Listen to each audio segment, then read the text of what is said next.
Hey, I'm Brea Thorne. Welcome to the channel. This is kind of a big one for me. When it comes time to upgrade your computer, sometimes upgrading just isn't enough. The platform's too old, and you need to either purchase or build a new computer. Now, personally, I haven't purchased a pre-built computer for about 15, 20 years, something like that. I've been building my own computers for a long time now, professionally and recreationally too. But if you've been following the market for computer components, right now is both the best time and absolute worst time to want to build a custom computer. Technology's come a really long way, and in the last couple months we've seen some big names release some big products, but none of them are available. You can't find them anywhere. They can't keep stuff in stock at regular prices or even marked up prices, so you're not going to see those brand new products marked down. They have no reason to, and there's no stock because we're also in the middle of a special year with special restrictions and limitations on manufacturing and shipping. Yeah. So with all that combined, and the massive amount of demand due to people working from home, doing school from home, or looking for a new hobby, trying to buy computer components is... So as someone who hasn't purchased a pre-built computer for a very long time, I was in a bit of a fix. This thing was perfectly adequate until I started Twitch streaming and making YouTube videos. Up until that point, it was fine. I even had a relatively new graphics card that I put in there, not super high level, but good enough for me just to do some gaming here and not trying to encode a stream or encode video as I'm waiting for a long time because it's 2 in the morning and I'm supposed to post it every Monday. Editing on this thing is a nightmare. Streaming on this thing is walking a razor's edge between terrible stream quality or terrible gaming experience. I did find a solution to help me stream and play games at the same time that helped quite a bit, but it was a band-aid on the situation. I'll do a video on it later and how I managed that, what I did, what I used, but right now we're talking about this thing right here. So let's open it up. You got a Devil's Canyon i7 4790K, see a Corsair AIO, and an XFX RX 580 graphics card. 32 gigs of DDR3 RAM, which of course this was not a DDR4 system. Other than that, there's a cumulative about 6 terabytes of storage, which is definitely necessary when you're trying to do music production, video production, whatever. Any kind of content creation. You're gonna need a lot of storage. A 1 terabyte NVMe drive, a 1 terabyte SSD, two 2 terabyte spinning hard drives, and power supply, EVGA Supernova, 80 plus gold, 750 watt power supply. Great power supply. Actually, we'll come back to that. Clearly, this was a beast in its heyday, but at this point, it's just not able to keep up. So I figured I'd get something like an Nvidia RTX 3070 or 3080. Yeah, that didn't go through. I'm not a bot, so clearly I wasn't meant to buy one. And I wasn't about to pay 2 or 3 times the price on eBay. Yikes. Then AMD came out with their 6000 series Radeon graphics cards, and I said, oh, hey, they finally caught up to Nvidia. Let me check one of those out. Well, 2 problems with that. First problem is the same problem. Couldn't buy one. Secondly, AMD is woefully behind on their video encoder on the graphics card, which Nvidia has their NVENC encoder. AMD's encoder is not keeping up at all. So if you stream, you sort of have to go with an Nvidia card. 20 series or 30 series graphics cards have the NVENC encoder, and it is really nice. But I couldn't buy anything. Nothing. AMD comes out with their Zen 3 Ryzen processors, and I'm looking at that 5900X like, ooh, you're great for gaming and you're great for content creation. Come on, let's go. Can't buy it. Not happening. So I did something that I did not think I would ever do, and I started looking at system integrators. You've seen these. So your iBuyPower, CyberPower, NZXT Build, BLD, Build, whatever. It turns out only these guys had the new parts. Your 30 series RTX cards, your new Ryzen processors. It came time to make a change, and I'm sorry, you've been great. Maybe I'll set you up as a 5M server or something, but it's time to go out with the old.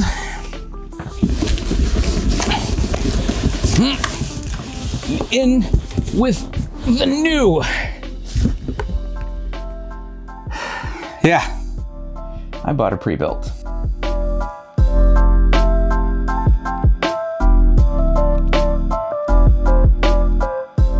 Linus Tech Tips just did this big expose on, system integrators to see how they did and what their ordering process was like if you called by phone, and what the customer service was like, and what you actually got.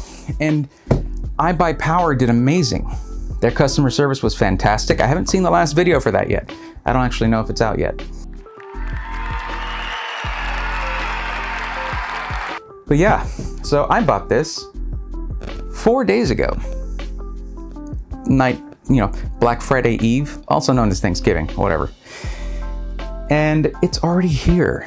They said it would be here on Thursday, and then they moved that up to Tuesday, and then they're like, hey, actually it's coming in today. So that was a nice surprise, and here we are. Now, when you go with one of their ready-to-go systems, oh, hey, free mouse. Giveaway, maybe? I don't know. This system was not a custom system in that I choose each part bit by bit and go from there. It was one of their BLD systems, it's like ready built or whatever. I'll just put the actual name of it down there at the bottom of the screen. So I had to go with what they had, and I was picky about the case because many of the cases from iBuyPower, if you ever hear this or watch this, are not good for airflow. They're not. It's just all glass on the front, all glass on the side, with tiny little vents on the sides of the front panel, and that's mostly it. Not good if you're trying to get the high performance components that I wanted. So I found one of their ready to go, keyboard. Giveaway? Maybe. What kind of keyboard did they send me? Nope, membrane, never mind. No, thank you. I am a keyboard snob-ish. I'm kind of snobby about it. All right, here is the real deal right here. This is what I've been waiting for, but not as long as I thought I was gonna wait. There we go. Frequently asked questions. See, this is the kind of thing that these guys need to include here.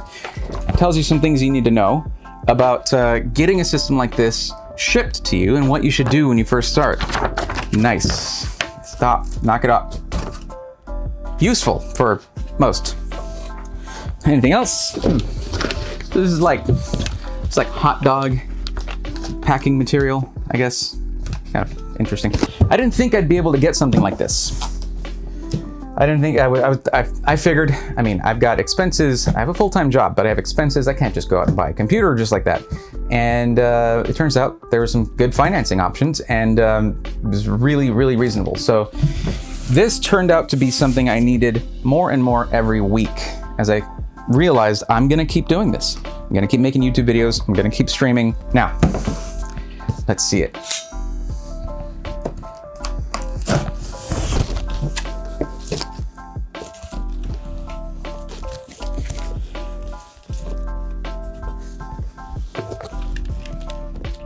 Probably should have done this the other way around.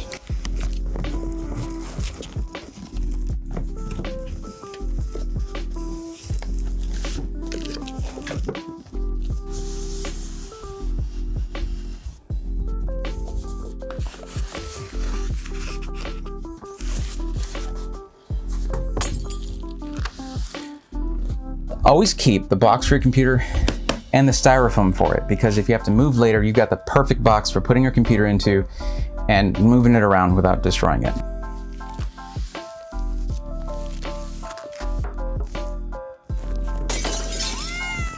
Let's get this to a better elevation here.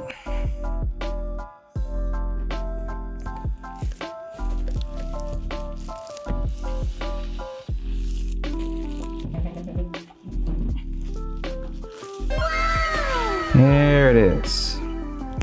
So, lian-li LAN-Cool 1 case. Not their most up-to-date case. They have the LAN-Cool 2 now, and it has better cooling. But it's not a solid front glass on the case. You have the nice tempered glass on the side here, but instead of having a solid piece of glass here, you have these lit up sections here that are actually vented and ventilation on the side together.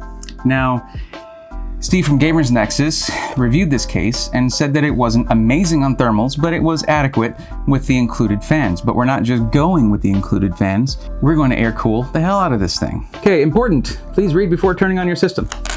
Okay.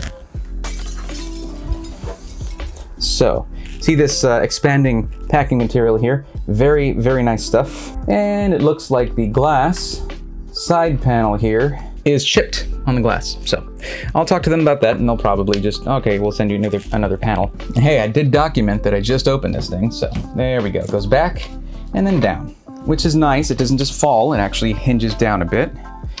So let's put this actually in the box. That's what you do with the glass, you put it in the box. Now that's more for if you're gonna be building the computer and it's gonna be open for a longer period of time, but we're gonna go over a couple things here that you need to do if you get yourself a pre-built, okay? So there's your expanding foam and, oh baby, there we go. Oh, there was something I didn't know that I wasn't aware of, that wasn't made obvious to me. Okay, let's talk specs. I'll get into this. Woo-hoo-hoo-hoo-hoo, yeah. So, specs are an AMD Ryzen 9 3900X. That's not the 5900X I was talking about earlier, I know, but there's a much better price on this and limited to nearly no availability on the 5900X. It's just, they've got their reasons. AMD is currently splitting their silicon between their graphics cards that just came out, their processors that just came out, and the GPUs for the new gaming systems, the new consoles, the Xbox Series X and the PlayStation 5. They're busy little bees over there, and they don't have enough supply on the silicon. So you take what you can get, and the 3900X is a fantastic processor, both for gaming, though it's not the best at gaming, but for multi-threaded processes, it is nuts. I mentioned Steve from Gamers Nexus earlier. He wouldn't be happy about this, but we have the AIO cooler right here. Okay, it's a nice thick radiator. Actually, we have a push-pull configuration too. So we have fans in the front and the back of the radiators. It's going to push air in and pull it out. So you get a much better result from your AIO. This may just move to up here, I don't know, because some of this airflow, it might help the GPU, but you don't want the pump to be on the top. You want it to be on the bottom. And with this big boy GPU right here, oh mama, wow. So here's what I was talking about. The GPU I got, the graphics card, is the Nvidia RTX 3070. Whoa, wait, why didn't you get 3080? Because I don't game in 4K. I need the NVENC encoder, a more up-to-date GPU, and I need maybe ray tracing, okay? With the DLSS and the ray tracing capabilities of this card and the NVENC encoder, I'm gonna get some beautiful, beautiful streams. I game at 1440, not at 4K. So I don't need the 3080, which is the major difference. One of the major differences with the 3080 is its massive performance boost on 4K. I'm good, I don't need that. Just because this came in a pre-built system doesn't mean I'm paying the $499 base MSRP for a 3070. And so it's a little bit above that. So with that in mind, the price difference between the 3070 and the 3080 was not $300. It was quite a bit more. Not happening. No thank you. That can come later when they're more common, or when maybe like the TI comes out, whatever. I don't need it and I won't need it for a while. So shush. Now the mystery to me was, what kind of 3070 am I gonna get? I don't know. Well, guess what? I did not get the Founders Edition 3070. I got an MSI 3070.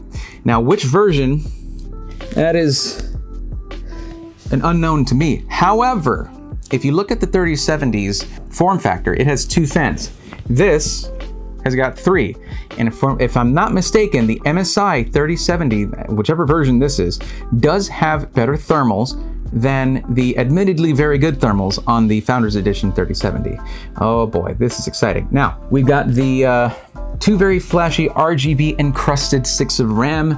They are I believe 3200 megahertz, 16 gigs total, and not the best RAM. And that's the easiest upgrade you can make on any computer, is upgrading the RAM, just to be fair. But this is not a 5000 series Ryzen processor, it's a 3000 series. If you get a 5000 series Ryzen processor, you should go minimum 3600 megahertz RAM, okay? But that's not where I'm at. Now, I am going to need to boost that RAM because I'm doing music production and streaming at the same time. That's the plan. It's one of the main plans here. And 16 gigs of RAM will not keep up with that, unfortunately. So we've got RGB there, got some RGB here in the front, cool, great. If you saw my old system, there was not a single skosh of RGB in there. I was fine with that. It was a stealth thing, you know? I also didn't have very good airflow, but I managed. It was fine. This is the iBuyPower branded all-in-one cooler, liquid cooler. So yes, this is liquid cooled, but I do have plans for this system, okay? It's not necessarily gonna stay in the, oh, that's a bummer. Looking at the pictures of the case on iBuyPower's website, I thought there was a Type-C port right here, but it's a filler port. There's no actual, yep, there's no Type-C USB on the front panel here. Oh well. So let's talk about the power supply here. We're looking at a 650 watt power supply. That is the minimum rated power supply recommended for the 3070. However, my previous system has a Gold Plus rated 750 watt power supply that I am going to be putting in here. Now, looking at their cable management, let's take a look at the back, because that's kind of a nice place to oh, whoa, guys, whoa, hold the phone. Hold on, do you see this? This is like bowed out right here. Just they stuff the cables in here. Oh, that's gonna be fun to look at. I do wanna point out on the back they put this nifty sticker right here, okay? Now we're gonna see whether it's an annoying sticker or not to get off, but it just lets you know not to plug your monitor into the HDMI port here. They want you to plug it into the video card. So this should be interesting, considering they didn't close the side panel properly. iBuyPower, okay. I should have something that should work for this. Look, you guys get tons of points for having the parts and shipping me this thing 3 days sooner than I was expecting it. But I'm afraid you may lose some points here. Oh, yeah, that's okay. So that looks like it's permanently bent. Oh, hold on, that's just a magnetic piece right there. That's permanently bent. No getting around that. Okay, and I understand this was sent to me very quickly, and I appreciate that. But waiting a couple days longer so you guys could do a little more careful of a job. My God, this is like rock solid here. There's no wonder it couldn't close. Guys, the cable management is over here. It's that way. It's that way. Okay.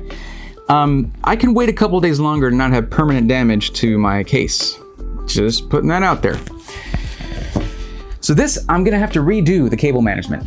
Secondly, what would have happened if I turned this on and one of my fans wasn't working? So this right here, this PCB, is meant to control the fans and their RGB. You know what RGB is, you're gamers. So it looks like they actually have tape here to keep the parts on. Great, fine, but they have everything so tight, like especially here and here, that it's actually, like right on this one, it's almost bending the leads on this, to the point where the solder might just snap off. Guys, ease up on the tension on your cable management, okay? From the guy who built computers for 2 decades. Aside from that, this looks okay. But the other issue that we have here is that I have to move all of this. I have to undo the cable management in order to scooch this over to the recess right here that's meant for cable management. Still fair, they got everything done very quickly, and I do appreciate that. It's just they call it quick and dirty for a reason. It's a bit of a disappointment, and that's gonna happen. When you order something like this, there is room for disappointment. And this definitely qualifies. let's show you a couple other things that you should do when you get a system like this. All right. First thing you're going to want to do is reseat your RAM. And I recommend laying it down for this, but for the purpose of me not having to get up and move the camera, I'm going to go ahead and do it from here. So you have some tabs on some of these. Both tabs will move on the top and the bottom in order to release the RAM or let it click in. On some of them, the bottom will be locked or the top will be locked, either way, usually the bottom. But it looks like on this one, I'll do it on one that doesn't have a stick of RAM, the top and the bottom snap open. Okay, so let's go ahead and release our RAM here. And guys, good on you for using the 2nd and 4th RAM slots. We can take a closer look at our RAM here. And this is XPG 3200, 8 gig. These are 8 gig sticks. So that's how you get your 16 gigs. Now this feels like it's a metal heatsink on here. If you look at your RAM right there, there's a notch. And on the actual slot for the RAM, there will be a part that notch fits into. Matching that up is how you reseat your RAM in the first place. So I'm gonna go ahead and place this over here very carefully. When you push those tabs, it'll push the RAM out on its own. Be careful not to let it fall down. Okay, now I'm gonna support this really well, and I'm going to just line it up. And then there's a slot at the top and a little slot at the bottom. You line those up. There we go. And you want to apply pretty much equal pressure to top and bottom. I mean, Linus likes to build vertically, Linus Tech Tips, so why can't I? RAM that isn't properly seated after shipping is one of those things that you'll see a lot of when these things don't post or start up properly. Now, we're gonna do the same with the graphics card, okay? So I'm gonna go ahead and unplug the 8-pin power here. One nice thing about getting an AIB card or an add-in board card, basically a partner card from another company that gets the GPU from Nvidia, then builds their own card, is that they didn't use the admittedly wacky 12-pin power connector that Nvidia is trying to force on everyone. So in order to get this out, we're going to need to unscrew the 2 support screws right here and then unclick it from back there. Carefully.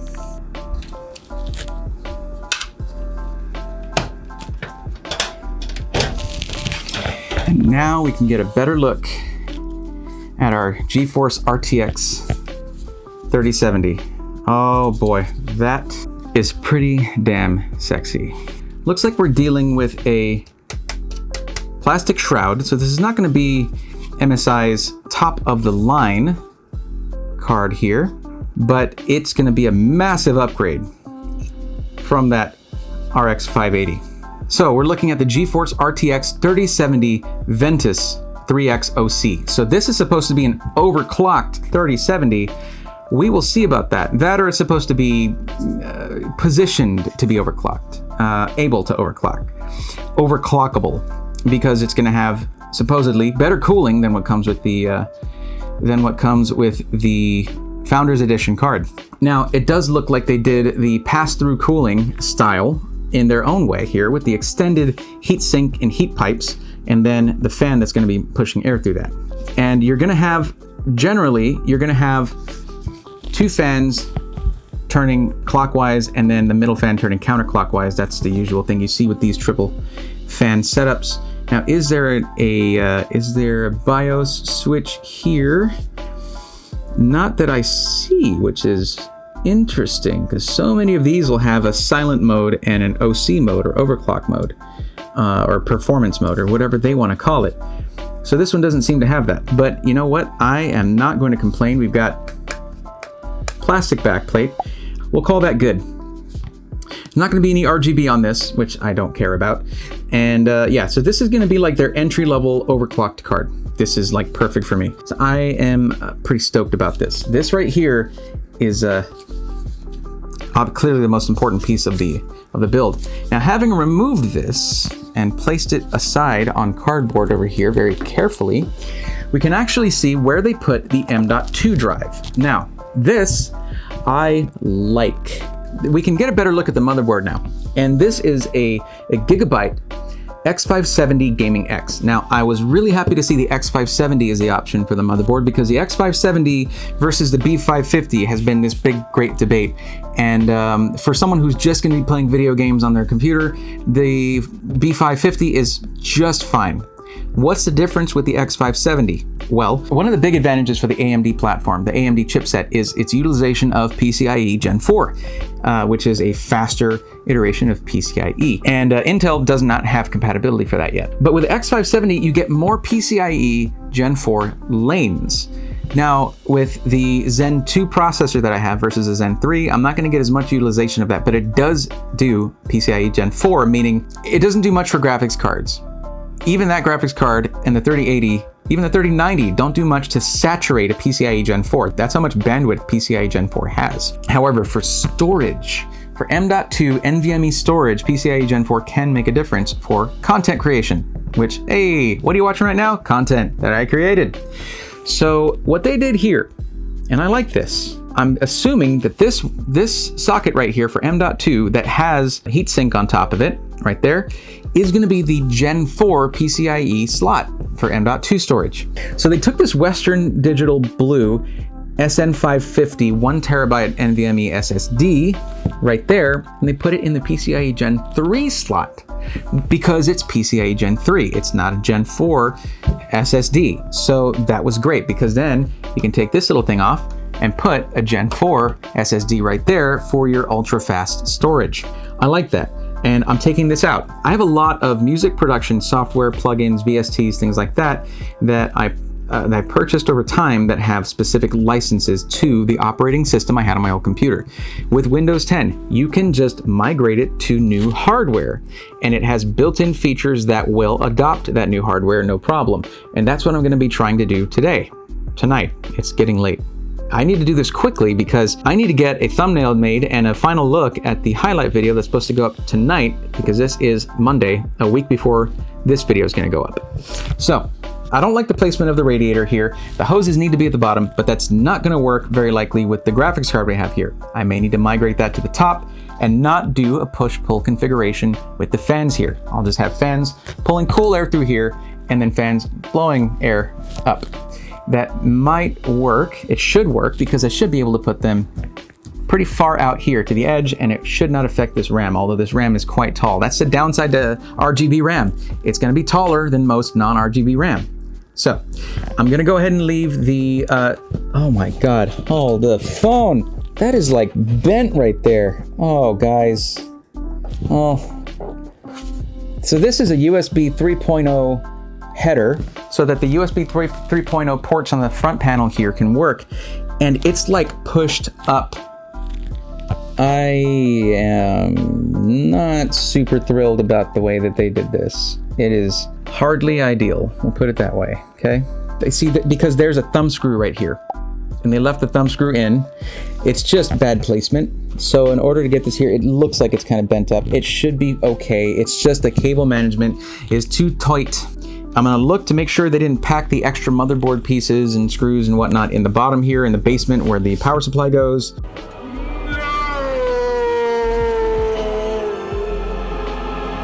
And then from there, we're gonna light this thing up and see how she runs. I'll put it back together. I'm gonna redo the cable management on the back here so I can actually put the panel on properly. I'm not gonna try to bend it really. I'm just gonna try to seat it properly, okay? iBuyPower. I will actually, you know what? That's what I'm gonna do. Just so you guys can see that this was all genuine. This happened while I was opening the thing. I'm gonna send whoever answers at customer service a link to this video. And if you're watching this video, very nice iBuyPower customer service representative, why don't you give it a like? Maybe subscribe. Who knows? You might find other stuff that you like on here. How do you feel about Twitch highlights or audio tips? All right, I got work to do.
Look at that.